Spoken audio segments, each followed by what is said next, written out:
a session that was supposed to happen at SMPS Virginia conference online. So thank you so much for joining. And I appreciate everyone's understanding that I had to miss. I had an unexpected death in the family, so I couldn't get up to Virginia. So thank you, and I appreciate you joining us today to cover this. I am Courtney Kearney, founder and owner of C. Kearney Consulting. I'm a wife, mom, and data-loving marketer. I started using CRM in 1998. I was in 8th grade, and at my first internship, they put me in front of a computer and said, "You're young, you can type," and gave me binder after binder after binder of marketing information that I typed into a very old school computer. And little did I know that years later, I would go to work for that construction company and discover that all of that information that I had entered, I would use as a marketing coordinator. So I like to say that my CRM experience goes all the way back to 8th grade, which means I've got 20 years of experience for using CRMs. As far as AEC marketing experience goes, I've got 14 years being a marketer in this industry. I am a Texas girl, born and raised. I live in the DFW area. My husband is an ER nurse. He is on the front lines right now and is fighting the symptoms of the virus. He's got the cough and the congestion, but no fever. So they are still putting him to work, which is an insane time. And then I am a mother. So I have 2 daughters. Emily is 10 and Aiden is 6, and they are both home, as most kids are. And we are attempting to do homeschool. So their school has not officially said that we're doing e-learning, but I kind of fibbed and told them that the school sent me a schedule, and it is 9 to 4 that they are, or 9 to 3 that they are in class and following a schedule. So hopefully their friends do not give that away on FaceTime and bust me, but they think that that's how everyone is going. All right. Maximize your CRM to be future forward is the topic of the session. I feel like I cannot talk about being future forward without first addressing what's going on. Obviously, COVID-19 has changed everything, present and future. I know a lot of companies were set to have the best year to date in 2020, and now most are hoping to break even with what's going on, especially those in our industry as they continue to shut sites down, not just enforcing social distancing, but also wanting to quarantine. So my heart goes out to all those that are transitioning to remote working and however you can best survive during this time. I did want to share some outlooks. We work with another consultant firm that is putting out an article here pretty soon, and I just really liked his insights and what he had to share about how this is going to affect our industry specific whenever we get out of quarantine and back to whatever our new normal is going to be. So really, the AEC industry will be focused on first attaining reliable material sources. With this first having hit China, we all know that materials were becoming hard to get reliably and consistently out to our projects. This is going to continue to be the case as they slowly get manufacturing back up and running.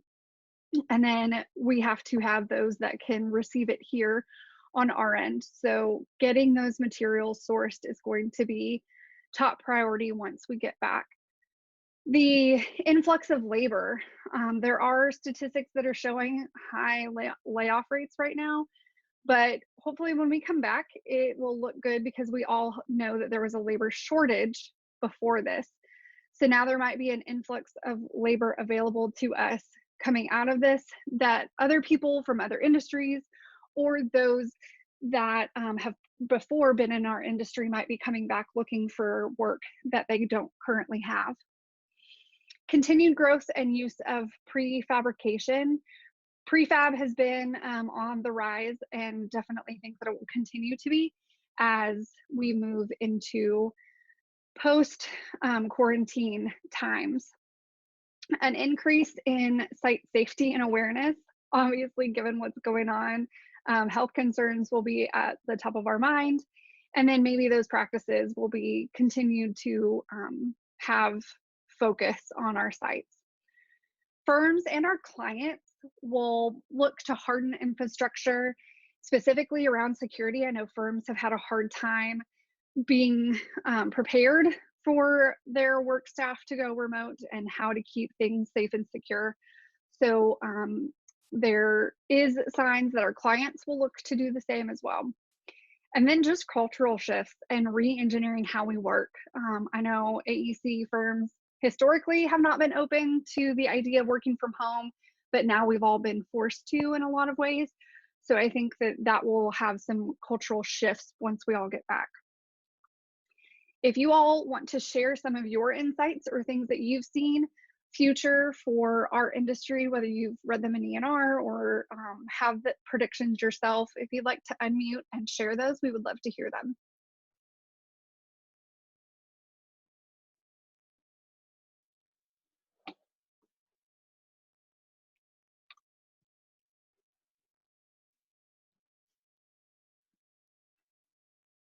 All right, I will, oh, I see an unmute. Go ahead.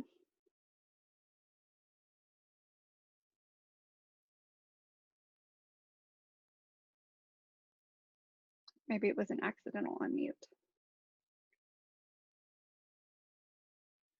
So what does this mean for CRM specifically, and how will our current situation affect it? Really, client relationships and the management of those relationships is the top priority right now, especially for business developers and marketers, to keep those relationships growing and secure during this time is vital. To do this, we need to hone our processes, review the data, and analyze the business. So what we're talking about today is very timely to help us with this. And we've seen an uptick in focus on the CRM processes and systems and how to manage our clients right now. The 4 learning objectives that we're going to talk about today is discovering what is needed to win the right projects, utilizing CRM and harnessing its full potential, discover how CRM solutions help us gain and keep our clients, learn how Industry 4.0 and the CyberPhysical is affecting our industry. So first, in order to discover what's needed to win the right projects, we must know in what direction we are going and what we are looking for. So the first thing I would challenge everyone to do is to define what an opportunity is for you and your firm. A lot of the times when we're hired as a CRM consultant, we come in and we start to walk through people's processes and say, okay, how do you find leads? Where do they come from? What do they look like? It is remarkable the difference everyone shares of what an opportunity is. For example, one person would say, I read a newspaper article and I see that one of our clients has grant money. They think that's an opportunity. The next person would say, no, that's a rumor, that's potential, that is a lead, not an opportunity. The next person might say, well, those are just long shots and hearsay. I want it to be tangible, that there's a bid date, and that is when an opportunity becomes something more than a lead or prospect. If you have that conversation amongst your team, really sussing out what an opportunity is from a definition standpoint is critical so that you're all pursuing the same things at the same effort level. So for your system on the technology side, looking at those stages or how to define your opportunities is critical.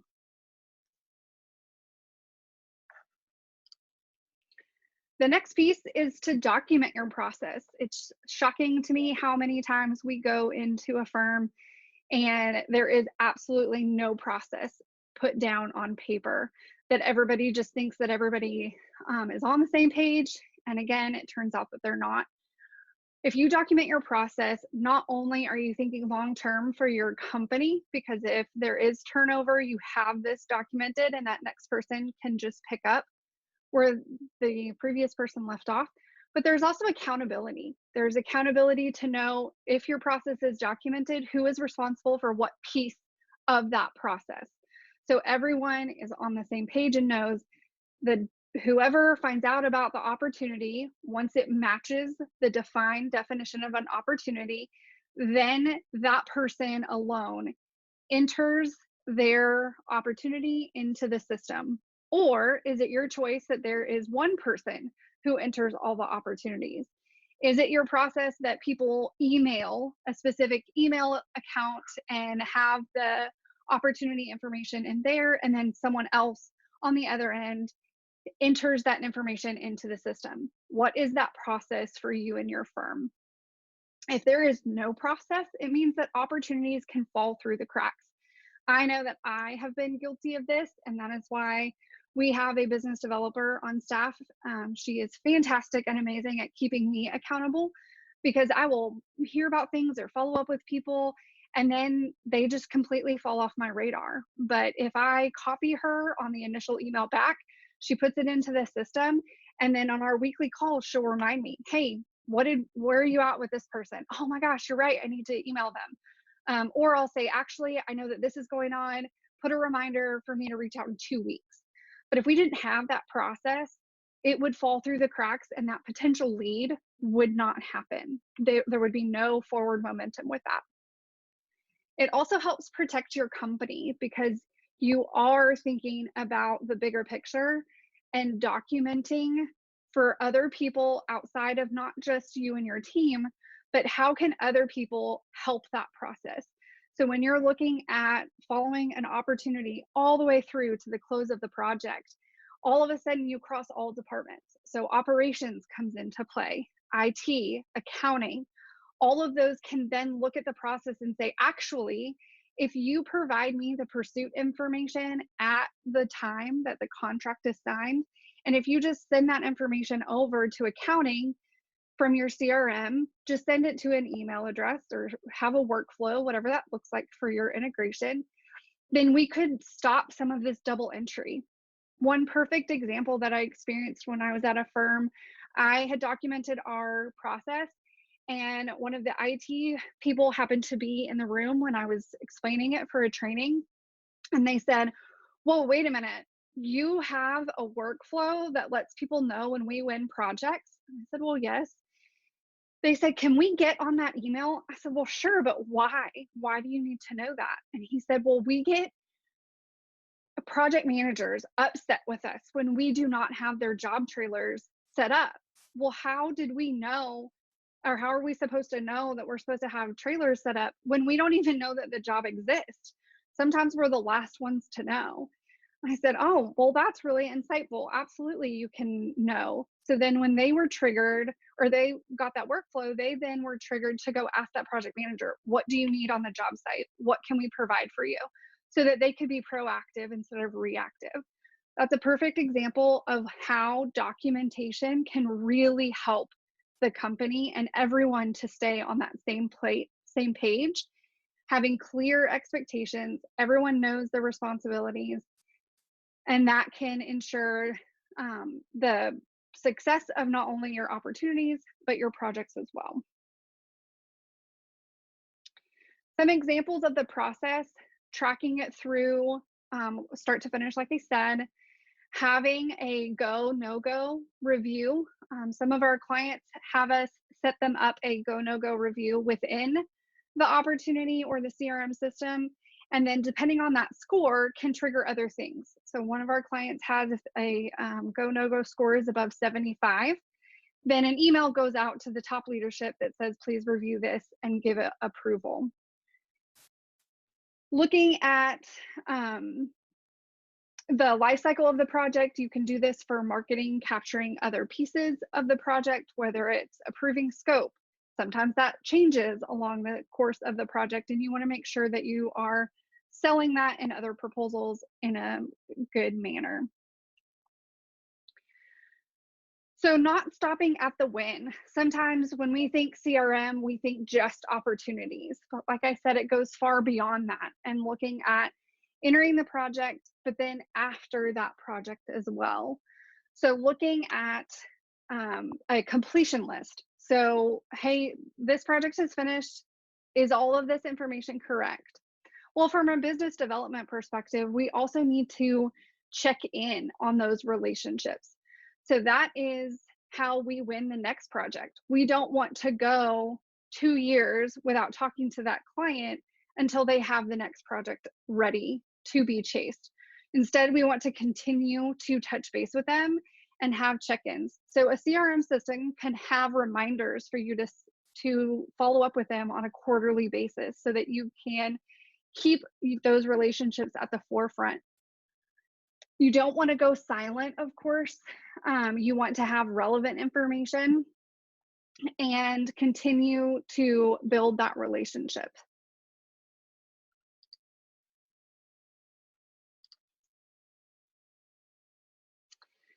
I think that sometimes our firms, especially in the AEC industry, tend to look at business development as the fun smoozing, the golf cart or the golf course, and the happy hours. But really, every person in your firm should be considered a business developer, whether they are at a community function and they hear someone talk about that hey, did you know that the fire department needs a new fire station? Well, if your company designs or engineers or builds fire departments, then or fire stations, excuse me, then that is pertinent information.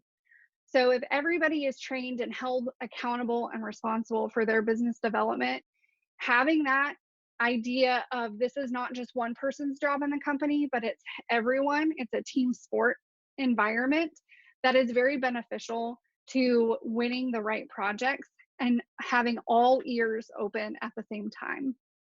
In order to do that, people have to know what they're looking for. What services do you provide? What markets are you in? What is that elevator speech? So that everybody can be on the same page. If this starts at onboarding, when you hire new people, you're having those discussions with them. It's crazy to me that sometimes I'll talk to accounting people and they're like, I don't really know what we do.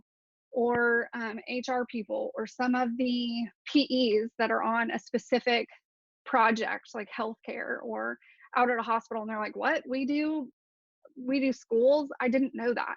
So really just helping people to understand what your firm is doing so that when they are out, they can be listening. Also equipping them with that elevator speech is important so that they are accurately depicting what your firm does and how they can help your potential clients. All right, so continuing on to harnessing the full potential of your CRM, now that we've discovered what the right projects are, you've got to keep a pulse on the opportunities, which really means that you have to keep a pulse on that relationship. So connecting with the other people and those that are involved in that pursuit. So really it's about spending a good amount of time figuring out who those key players are. I know that in the hustle and bustle of things, sometimes we lose sight of, oh, well, I know this one person on the pursuit board that's making the decisions, but really sometimes there's other people. There's a team of people making that decision.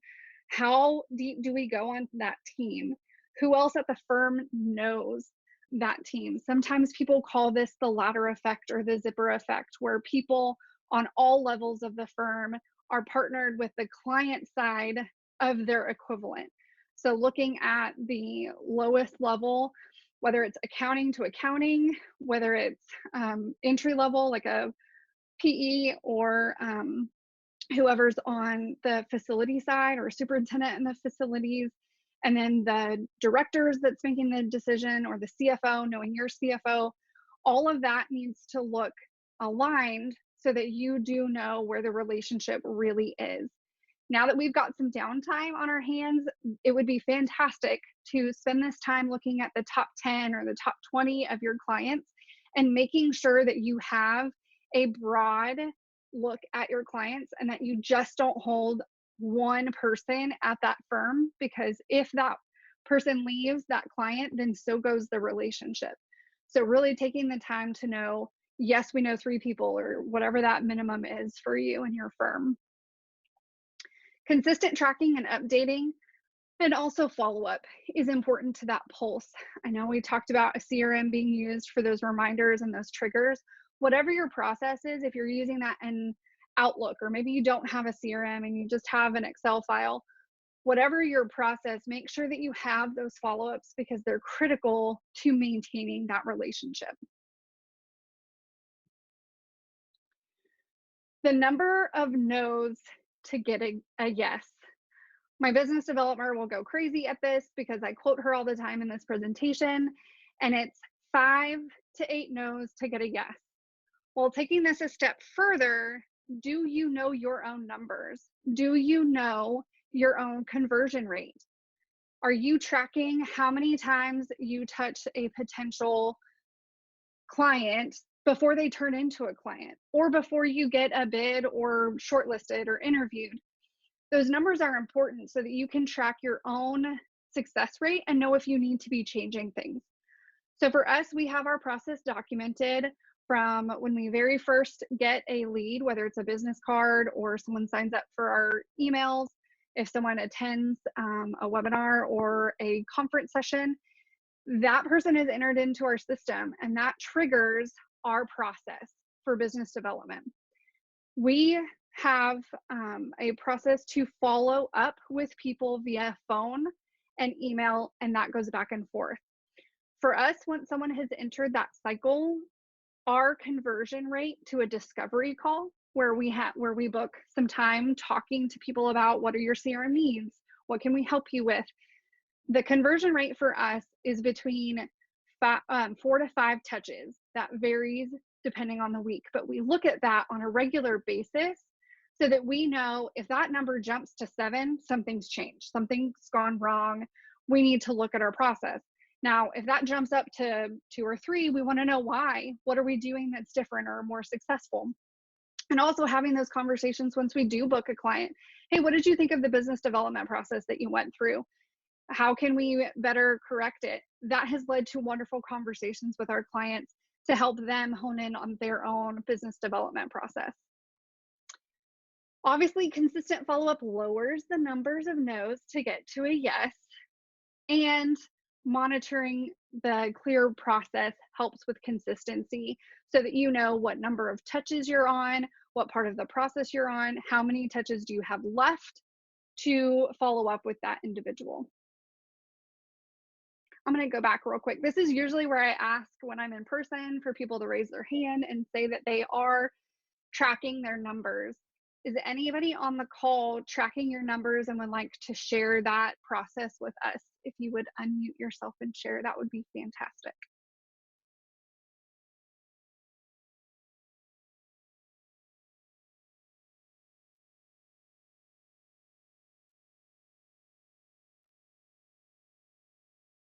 All right, we're going to have a quiet crew today. Moving on to reviewing and monitoring. I'm a data nerd. I absolutely love monitoring and looking at the numbers, but really knowing what projects are a best fit for your firm comes down to you have to have the data to back that up. Sometimes we come into firms and they say, we absolutely thrive on healthcare projects. And we run the numbers and healthcare projects are their lowest profit margin. And we say, well, you might enjoy doing them, but they don't seem to be very profitable for you. So looking at those numbers and having them back up what you're saying in proposals. We have 10% of the market share for education. Well, do you really? Are you monitoring that? That can change. Maybe you did at one point. Do you continue to have that? Looking at your profit margins is a big eye opener. You really want to know what are your successful projects and how do we go after more of those? Just because one executive really likes one industry, if it's not profitable, that's not helpful. So taking ownership of your data so that you can communicate that back to leadership and have the quantitative data behind you and not just my gut feeling tells me, well, they don't really want to listen to your gut feeling, but if you show them the numbers and the bottom line, that is where you'll get their attention. Now, in order to do that, you have to have identified components so that you can track and slice and dice your projects or your opportunity numbers so that you can say, all right, this specific type or our negotiated projects get us the most successful profit margin. Well, in order to know that, you have to be tracking those components. So once you identify, I want to know what is more successful, hard bid or negotiated for us, whatever, and enter your own nomenclature there, but whatever that decision is that you want to look at, as soon as you make that decision, now go back and make sure that that identifier is in your system and is required, and someone is monitoring that that is getting filled out on the pursuits or the projects, depending on what you're tracking. So you're kind of working backwards to figure out what those components are. But really looking at your data can be very eye-opening. When I was working with a firm and gathering data, we discovered that the specific contract types, that there was one that was 80% more profitable than the others, all of them combined. But when I asked the question beforehand, they had no idea which contract type that was. So I just gave them the results of one of your contract types is 80% more profitable than all the others. They couldn't even tell me which one it was going to be. So knowing that information can be powerful when you're making go, no-go decisions. If that contract type is in that 80%, then absolutely, it's a higher yes, it's a higher go rate. If it's in one of those others, it might need to take a back seat to spend more time on one that you have a better chance of being more profitable at. Analytics, continuing with the numbers. They don't lie, and but they can be manipulated. My AirPods are about to die. I am so sorry. I don't see my backup here. If I lose audio for a second, it's just going to go to my laptop, so it might sound a little funny for a moment. Numbers don't lie, but they can be manipulated. So you want to be as emotionless as possible when you're reviewing the numbers. In order to do that, you want to set as many eyes on the numbers as possible. So having multiple reviewers run the data so that you can compare the two. If you have a horse in the race, you might want the data to say one thing, and it might not really be saying that. So you definitely do not want to work in a silo when you are doing analytics of your CRM data. The work is not one and done when it comes to analytics. It's something that needs to be monitored and updated across time. So just because you look at the analytics and say, okay, this is the most profitable and this is the one that we want to go full steam ahead in, well, that might not be the case in 6 months or 12 months, depending on the economy, depending on the strength of your personnel. A lot of factors weigh into that. So you want to make sure that you're continuing to run those numbers on a regular basis. Now, there is ups and downs to analytics, so I don't know that I would be doing that on a weekly basis, or even monthly might be a little tedious, but definitely on a quarterly basis, looking at those trends and analysis over time. Scott Butcher with AEC Acumen. I can never do the his company name, but it's Acumen. And he put out a fantastic article. When I send out the follow-up email, I'll put a link into his article so that you guys can access that. The title is "Your CRM Sucks. It's Time to Fix It," which definitely got my attention. It has been his most popular article to date that he's written. And one of my favorite quotes is tomorrow's business development winners will know how to effectively capture and manage data because it will drive the relationships and interactions. That speaks to my data loving marketer heart completely. because that really should be what's driving our relationships and our interactions. Because again, if we have relationships and the majority of them are with a market or in a market that is not profitable to our firm, then we should not be diving into those and investing as much time. We should be investing time and relationships and interactions in the area that best supports our firm and our companies. Now that we've talked about discovering what is needed to win the right projects, how to utilize your CRM and harness it to its full potential, we're going to get into Industry 4.0 and the CyberPhysical. So looking at the evolution of our industry at large, not just AEC industry, but as a society. We went from Industry 1.0 being steam and water. Really, it's the first time that machines started to replace human effort. So having steam engines, whether they were, water driven, water mills, those types of things where things started to happen that were not 100% human effort. Industry 2.0 came in when we saw the introduction of electricity. We started to see assembly lines, so that meant mass production. The third evolution is automation.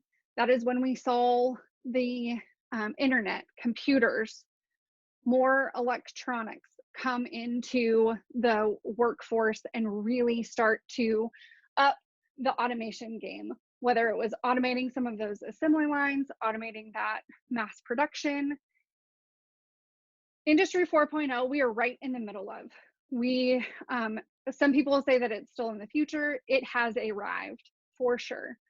So looking at the Internet of Things, connecting the entire building structure to one central place. So things like if a floor of a building is not occupied, the HVAC is reduced, the lights are turned off. That is the Internet of Things, taking it to the next step to make us more efficient, to make us more sustainable. Looking at AI and machine learning, that has definitely played a part in CRM systems and will only continue to do so on the rise.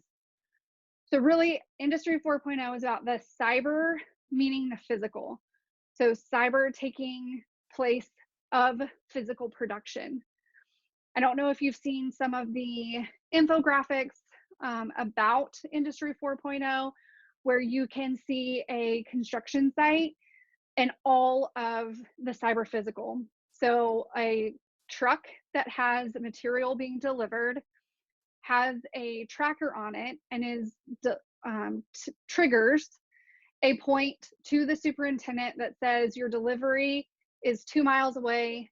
They then get the streets and the staff and the project team prepared to receive that delivery. And then the mechanical automated drones or any other equipment can come and get that off of the machine if needed, or off of the delivery trucks if needed, and take it to the perfect place on that job site. We've also seen where drones are deployed as the job site is active over the site, and they stay in place and monitor the efficiency of what's happening on the ground. So it gives you feedback such as your welder is walking from point A to point B repetitively throughout the day. And if you pick up this piece of equipment and move it to this point, he will be 90% more efficient and not have to walk the site that many times. That is where cyber meets the physical and starts to give you those analytics so that you can be the most efficient that you can with your time and resources. How this plays into the CRM technology. On the left, we go from the original, the Rolodex, the binders of business cards, the paper, the planners, all of that. And then we go to the hard notes, or when we first moved into kind of the Palm Pilot, if you will. And now we're at the mobile device where every piece of that Rolodex is at your fingertips of when you're at an event and you see a former client, what did we do with them? How are we pursuing them? What has been our last interaction with them? Going from the Rolodex now is AI and machine learning, going from the Filofax to Outlook, going from pen and paper to mobile, going from file cabinets to the cloud, going from mainframe computers to data centers. All of that is the evolution of how we have relationships and manage those with our clients. So what does the future of CRM look like? Looking outside of our industry is always important, since our industry from a technology point of view lags behind the B2C. We are behind for a multitude of reasons, but it is helpful to go look outside to see what's going on. A really popular CRM to look at that is not as heavily used in our industry is Salesforce. They are a driving figure when it comes to CRM, and they have made the leap into AI in a very heavy way, and that is their Einstein character. If you have seen any Salesforce advertising around Einstein. So really what that technology is doing is looking at your clients from a 360 view. They are not just a 1-to-1 ratio with you, they're a one-to-many. So looking at the client as a whole, what are they involved in? What do they spend their time doing? Who else do they know? Who do they know that can help build that relationship? So really looking at the entire person and not just the one-to-one for a specific pursuit. I think this future of CRM systems is going to move in that direction regardless of the industry, and really start to look at relationships as a web so that we can see the full complexity of our relationships and how to best capitalize on those. I think that machine learning and AI will definitely continue to grow. We do have CRMs in our industry right now that can read emails and pull out contact information from 2 lines, copy lines, from signatures, that you can better keep all of your information up to date using that technology. I will caveat that with, it still takes human interaction. We are not, nor do I think we'll ever be at a place where it can 100% be done electronically, and that there has to be human eyes put on that so that you know, hey, John Smith and John Smith, they're actually not the same person. It's just a common name. Please don't replace this with this. So really looking at having it just make us more efficient instead of replacing the human.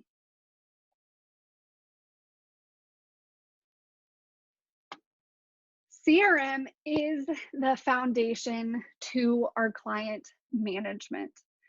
Looking at the significant value of lead generation and client retention and client experience. It should improve our relationships by focusing on the client and ultimately driving new sales. It should be the foundation for successful marketing and successful business development.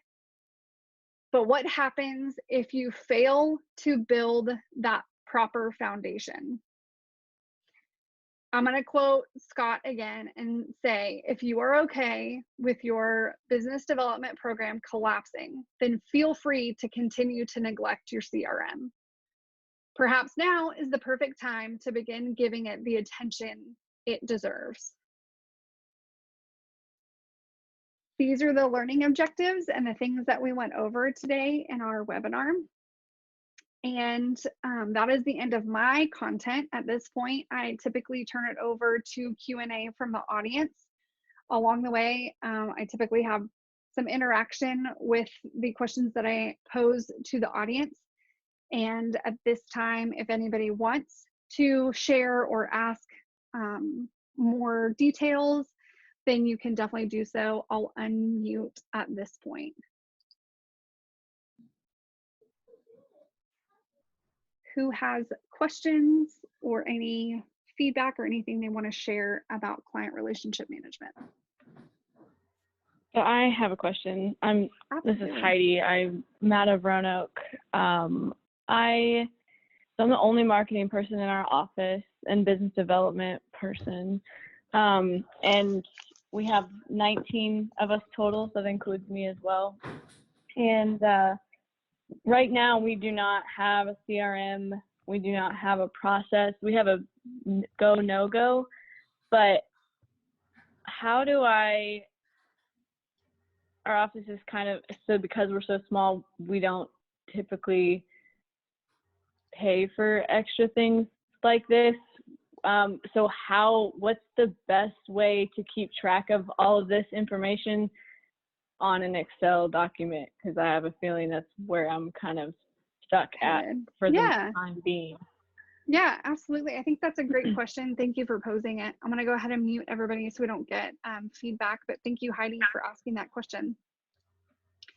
I would definitely say that the first key to that, no matter the size of your company, would be to sit down and have that process discussion.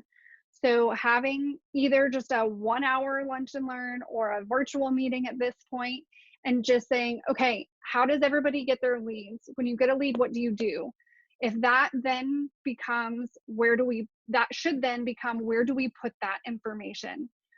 That is the critical decision to get everybody on the same page. If that is a shared Google Doc, if that is a one Excel file on the server, if that is everybody emails it to one person and that one person owns the spreadsheet, that is where the process really comes into play and needs to be documented and make sure that everybody's on the same page. I think it absolutely can be handled in Excel. What I like about starting in Excel is that as you start to develop the data and track it, you can then start to build a case for needing a system.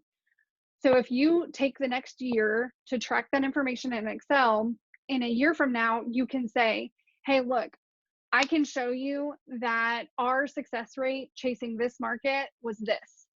Our success rate once we make a go, no-go decision was this. And then you can say, I could tell you these other things if I had a system to track it, or I could have done this if I had a system.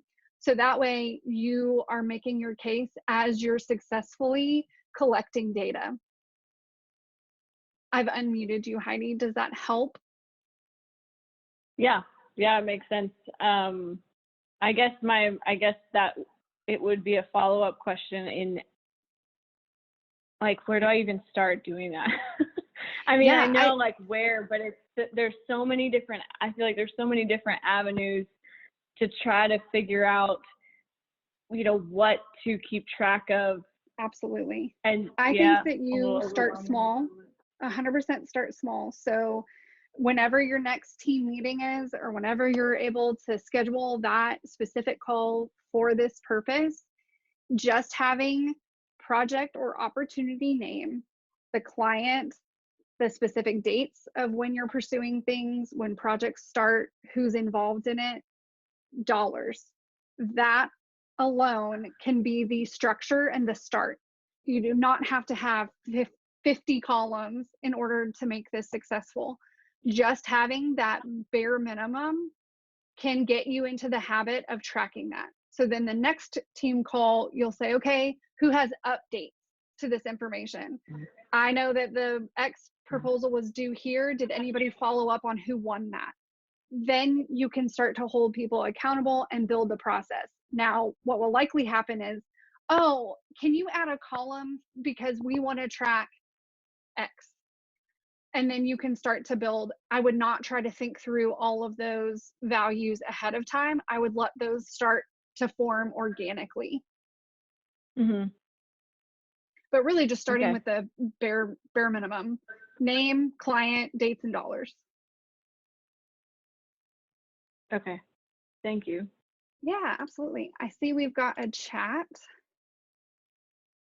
You can also use Outlook as a CRM tool to set reminders to task, contact, records, and then convert the data to a CSV file. That is fantastic. Yes, thank you for that insight too. And I know in Outlook, you can also have shared contact folders so that everybody is looking at client information.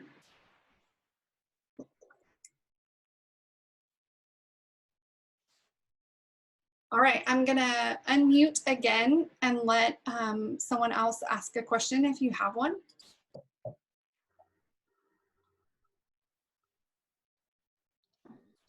Hi, my name's Andrea, and I originally worked at a much larger firm, and they had Deltek Vision, and then right when I was getting ready to leave to go to the current company that I'm with, they moved to AEC 360.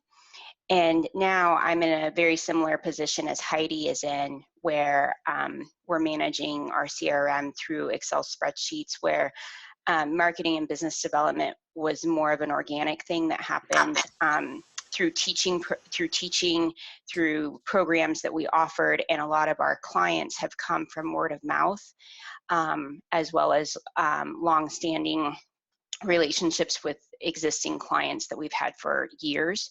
And I know that I'm not asking you to maybe recommend certain systems, but for firms that are on the smaller side, are there ones that maybe we should avoid, or maybe one that's more engineering based? Like, I felt like AEC 360 was definitely meant for people on the move, like so they could get data from their phones, they could get it. I think that was their big selling point, was that anybody could get data.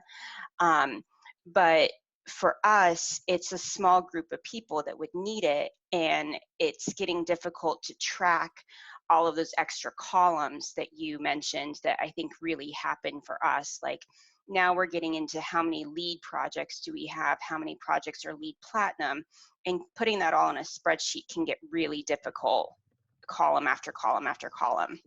Exactly. And I just didn't know if you had any recommendations, or even ones to maybe steer away from for some of the smaller firms that are picking this up, kind of tardy to the party, I guess. Yeah, absolutely.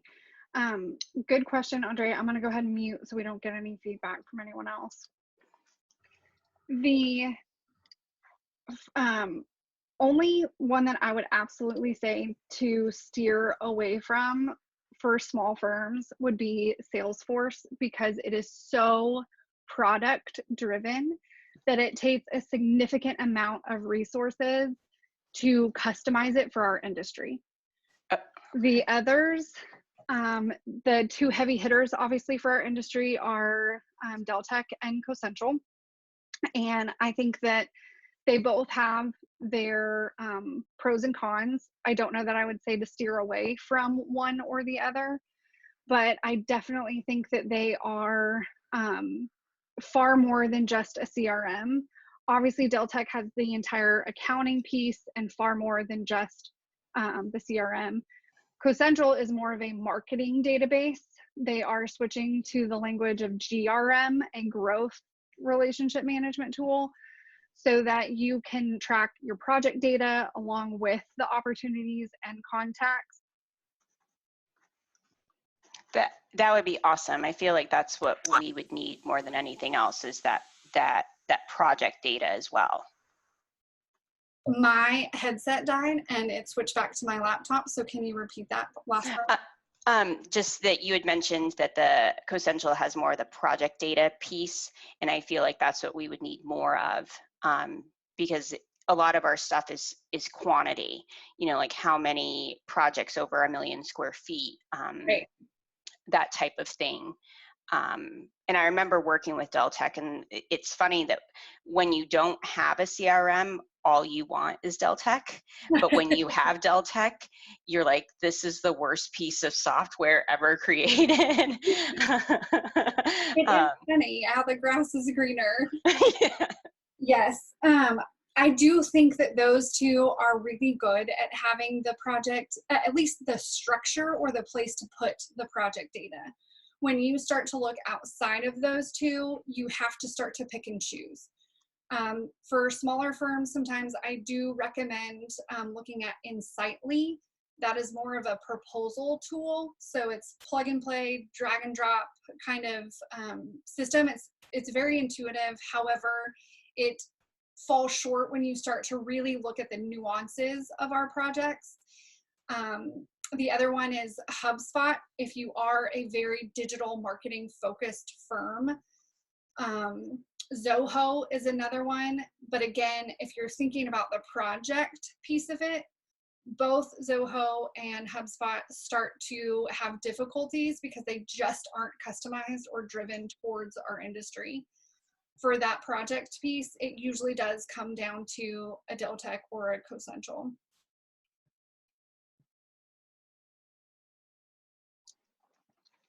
Thank you. Yeah, absolutely. Does anybody have any additional feedback on that? Or I'm going to go ahead and unmute everybody, or other questions.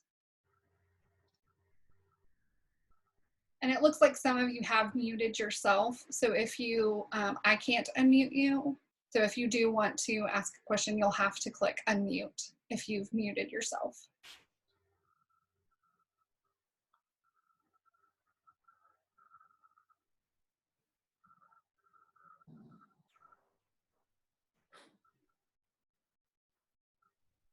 Any other follow-up questions that anybody has? I have one more question. So I think that this might apply to Heidi as well. And I'm sorry that this idea of new CRM for existing companies is kind of a theme right now. But you had mentioned the people that would be involved. So for people like us who will hopefully be getting some type of formal system. You had mentioned, IT, accounting. Are there any other major stakeholders that you would encourage to be part of that process beyond that? Operations, for sure. Especially when you start to think about the project data that you want to collect, because they're going to be the best on getting buy-in for when and how you can get that information. For example, when the project converts from the sales side to the operations side, having someone sign off on what that scope is so that you can begin to market that is important. But you don't want to assume that that is the scope at the contract signing, because there is negotiation that happens at that point. And so usually I recommend 25% into the project that scope gets reviewed. And then again, it's 75%. So that if you have had scope changes, that can be caught and entered into the system. So operations is really the person or the group of people that can help get that part of the process put into place. Thank you. The other piece of that, and we've kind of not talked about that from the CRM side because I was focused on the client relationship on this side, but if we are talking about actual systems and technology, then what usually comes into play is not just the project data, but personnel information so that you can produce resumes out of these systems. And when that is the case, you need to start thinking about HR as well, because HR houses usually the beginning information of people. So looking at getting their street resume, what is their previous project information, what is their education, any memberships, all that stuff that would show up on a resume, you can build a relationship with HR and say, what is your process? Can we become a part of that? I know I've helped firms develop onboarding documents or processes so that they can have new hires fill out the form, because if you ask the question, what's your previous experience, they're going to give you the firms that they worked at. Well, that's not what we need in marketing. We need the project name, the location, and a brief description. So walking people through that is beneficial in their onboarding because they're already filling out all that paperwork. So really, if we're talking about the entire kind of marketing database overview and not just the client relationship side, then I would involve HR as well. Okay. All right, I will unmute again if others have questions. Again, you'll have to unmute yourself if you had done so earlier. You can also use the chat if you aren't able to use your audio at this time.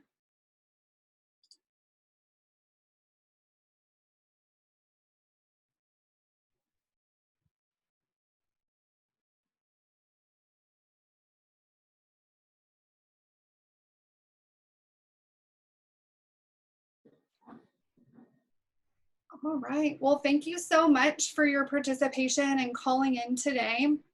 I really appreciate that you guys took time to attend the webinar.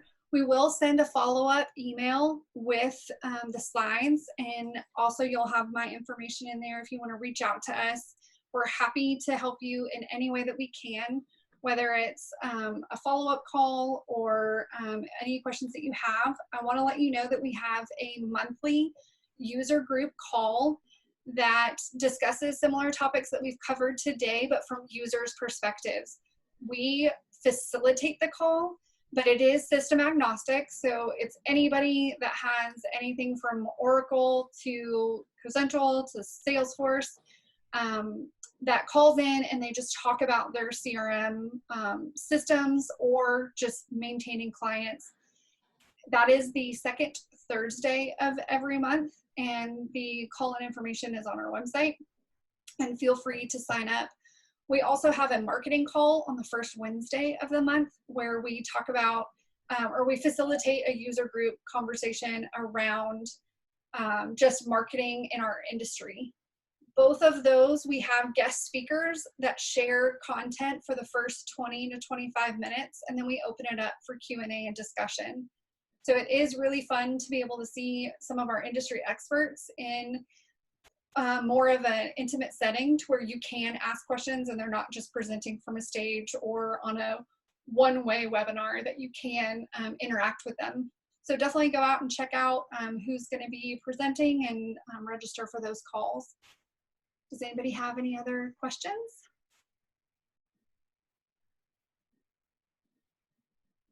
Fantastic. Well, you guys have a good rest of your week and stay healthy.